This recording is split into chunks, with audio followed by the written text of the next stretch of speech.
हाँ डिस्कस कयूं था एक्सरेज या एक्सरेज के जैं डिस्कवर कयो उन साइंटिस्ट जो नालो हुयो रांजन। तंहिंजे करे यादि कंदव त एक्सरेज के रांजन रेज भी चयो वेंदो आहे। एक्स मैथमेटिक्स में इस्तेमाल थींदी आहे अननोन शइ खे फाइंड करण जे लाइ। यादि कंदव त एक्सरेज के ॿियो चइबो आहे अननोन रेज। ये दरियाफ़्त थिया हुआ 1895 में। तो हिनमहिल सम्झंदासीं असां एक्सरेज जे बारे में। पहिरियां रीडिंग बाद में था कयूं भला। ही रांजन क्रूक्स ट्यूब खयों। क्रूक्स ट्यूब जे ज़रिए ई एक्सरेज दरियाफ़्त थिया हुआ। इनमें 2 इलेक्ट्रोड हूंदा आहिनि। जेको नेगेटिव इलेक्ट्रोड आहे उनखे चइबो आहे कैथोड ऐं जेको पॉजिटिव इलेक्ट्रोड आहे यादि कंदो उनखे चइबो आहे एनोड। जीअं इन्हनि इलेक्ट्रोड्स खे बैटरी सां कनेक्ट कबो त कैथोड मां इलेक्ट्रॉन निकिरंदा, रेज निकिरंदा, जेके वञी टकराईंदा एनोड सां। हिन मां फास्ट मूविंग इलेक्ट्रॉन्स निकिरंदा। ये फास्ट मूविंग इलेक्ट्रॉन किथां निकिरंदा? कैथोड मां। ये जीअं वञी टकराईंदा, ये फास्ट मूविंग इलेक्ट्रॉन जीअं एनोड सां टकराईंदा त टकराइजण खां पोइ एनोड मां वरी हिकिड़ा रेज प्रोड्यूस थींदा जिन खे तंहिं टाइम में नालो ॾिनो वियो हो एक्स रेज। अच्छा मां वरी रिपीट थो कयां त जॾहिं फास्ट मूविंग इलेक्ट्रॉन स्ट्राइक कंदो, टकराईंदो with the anode of Crookes tube, the X rays are produced. The X rays कहिड़े इलेक्ट्रोड मां पैदा थींदा? एनोड मां।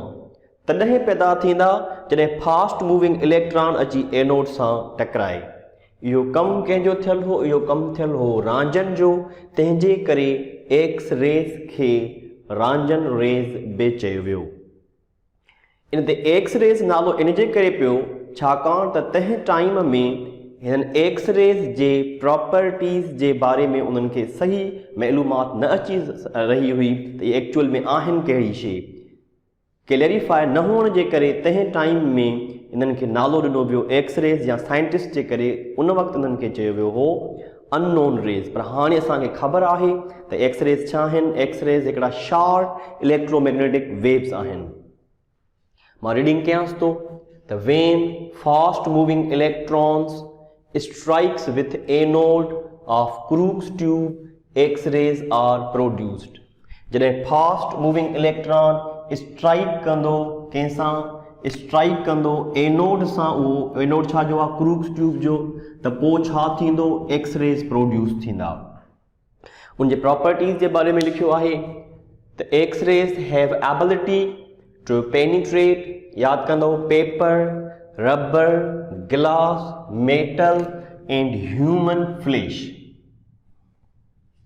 हिननि एक्स रेज में इहा एबिलिटी आहे त उहे गुज़री सघनि था पेपर मां, रबर मां, ग्लास मां, मेटल मां ऐं ह्यूमन फ्लैश। इहो अहम आहे। ह्यूमन फ्लैश जो मतिलबु आहे माण्हूअ जे गोश्त मज़ा। एक्स रेज ह्यूमन फ्लैश मां पेनिट्रेट क्रॉस करे वेंदा आहिनि, पर एक्स रेज ह्यूमन जे बोन्स मां, हॾनि मां क्रॉस नाहे करे सघंदा। इहा पॉइंट असांखे यादि करणी हूंदी त एक्स रेज में एबिलिटी आहे त उहो पेपर मां क्रॉस कंदो, रबर मां, ग्लास मां, मेटल मां ऐं ह्यूमन फ्लैश जो मतिलबु आहे माण्हूअ जे गोश्त मज़ा। माण्हूअ जे हॾनि मां क्रॉस नाहिनि कंदा, ह्यूमन बोन्स मां क्रॉस नाहिनि कंदा। तंहिंजे करे X rays are used for medical purpose. अॼुकल्ह जे दौर में तंहिंजे करे असां एक्स रेज खे मेडिकल पर्पज़ में बि इस्तेमालु कयूं था। So this is all about X rays. हाणे इन खां पोइ असां डिस्कस कयूं था एटॉमिक नंबर। हाणे डिस्कस कयूं था एटॉमिक नंबर जंहिंखे असां रिप्रेज़ेंट कंदा आहियूं कैपिटल ज़ेड सां। एटॉमिक नंबर डिस्कवर थियल आहे हेनरी मोज़ले जो। ईयर आहे 1911। तो हेनरी मोज़ले पहिरीं ॻाल्हि त एटॉमिक नंबर दरियाफ़्त कयो हो, कीअं दरियाफ़्त कयो हो उहो सम्झणो आहे। हेनरी मोज़ले क्रूक्स ट्यूब ते ई कमु करे रहियो हो।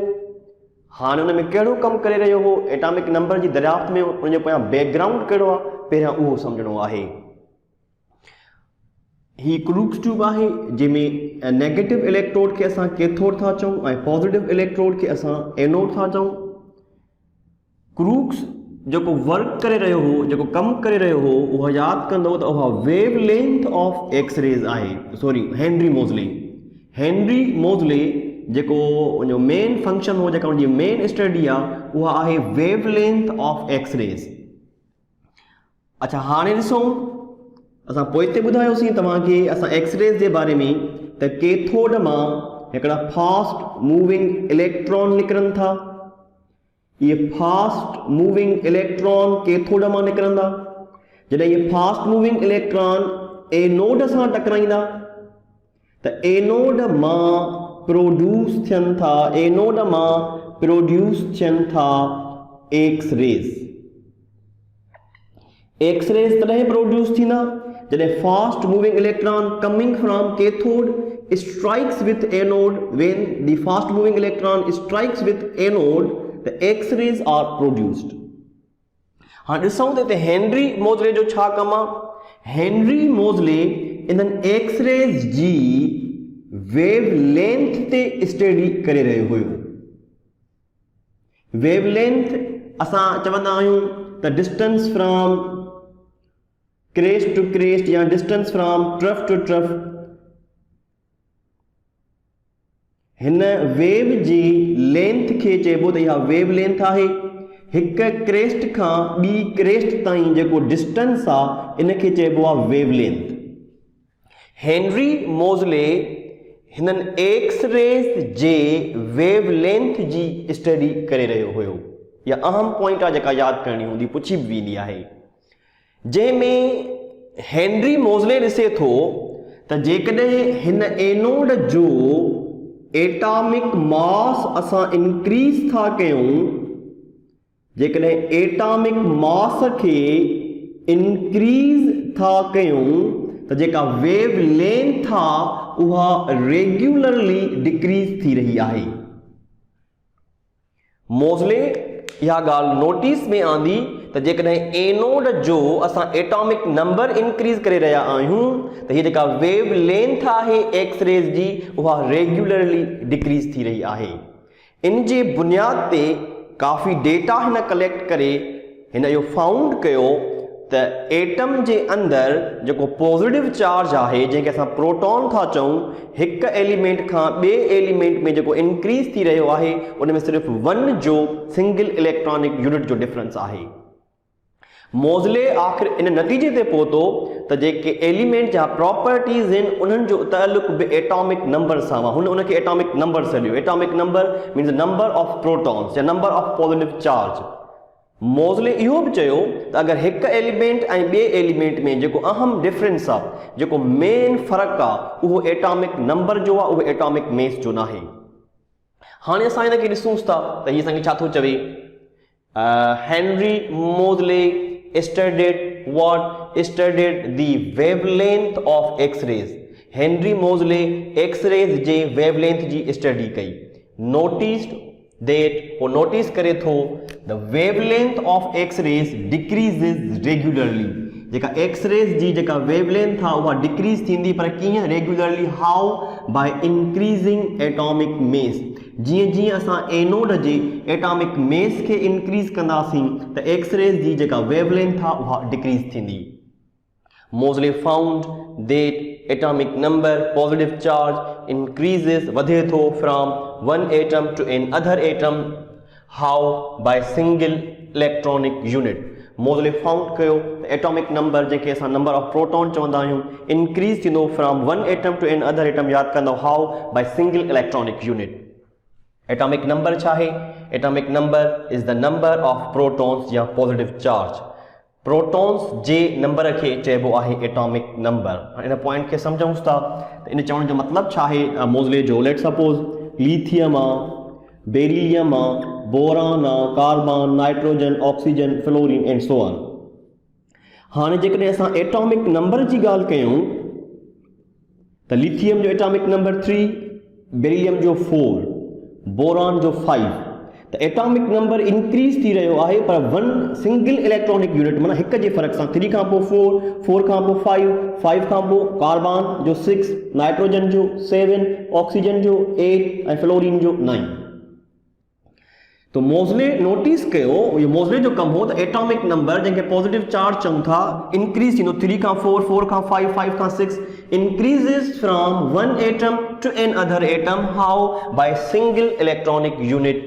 हाणे इन एटॉमिक नंबर खे असां चयो आहे त इहो नंबर ऑफ प्रोटॉन आहे या नंबर ऑफ पॉजिटिव चार्ज आहे। मोज़ले एतिरी हद ताईं चयो त जेकॾहिं फ़र्क़ु करणो आहे हिक एटम खां ॿिए एटम में, हिक एलिमेंट ऐं ॿिए एलिमेंट में जेकॾहिं फ़र्क़ु करणो आहे त उहो फ़र्क़ु तव्हां कंदव on the basis of atomic number, ॿी का शइ न। जेका डिस्टिंग्विश कंदी, डिफरेंस कंदी from one element to another element, उहो कहिड़ी शइ हूंदी? उहो एटॉमिक नंबर आहे, ॿी का बि शइ नाहे। एंट्री टेस्ट में पुछियो वेंदो आहे त उहो कहिड़ो साइंटिस्ट हो जंहिं वेवलेंथ ऑफ एक्सरे स्टडी कई हुई।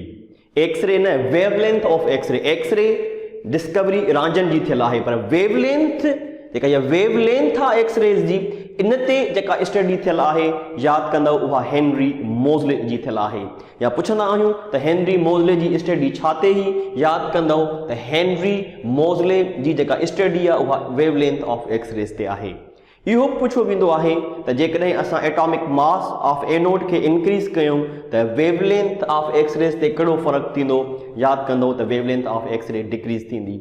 Atomic number actually number of proton आहे, नंबर ऑफ पॉजिटिव चार्ज आहे जेको इंक्रीज़ थींदो from one atom to another atom by single electronic unit.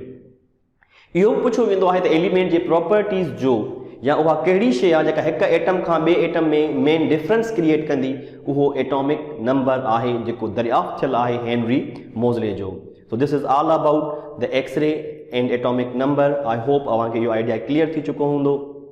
Thank you very much.